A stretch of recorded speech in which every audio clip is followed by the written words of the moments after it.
ঢাকার আজিমপুর কাঁচা বাজার। বৃষ্টির মাঝে এমন ব্যস্ততা ক্রেতা বিক্রেতার। দর কষাকষি কিংবা পণ্য বাছাইয়ে ছাড় দিচ্ছেন না কেউই।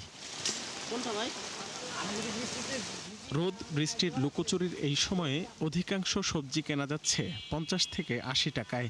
যদিও খানিকটা বেড়েছে আলু পেঁয়াজের দাম, যা বিক্রেতাদের কাছে স্বস্তিদায়ক মনে হলেও ভুগছেন সীমিত আয়ের মানুষ। 10,000 টাকা বেতন পাই, সিকিউরিটি চাকরি করি, 30 টাকা আলু কিনছি। এই দামটাই আমার জন্য বেশি।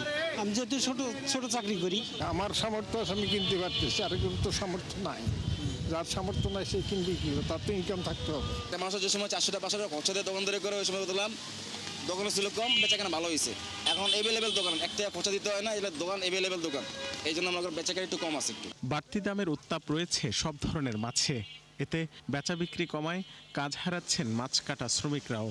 এই যে পাঙ্গাসটা 600 টাকা কেজি, তো অরিজিনাল নদীর হইলে ওটার দাম হইতো 1000-1200 টাকা কেজি।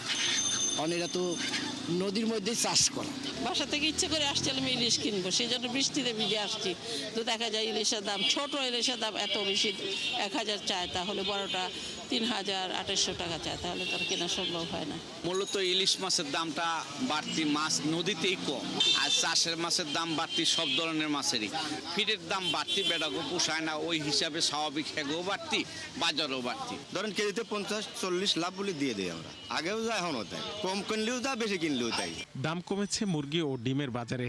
150 টাকায় বিক্রি হচ্ছে প্রতি কেজি ব্রয়লার মুরগি, আর ডিমের ডজন মিলছে 120 টাকার কমে। তবে আগের বাড়তি দামে বিক্রি হচ্ছে গরু খাসির মাংস।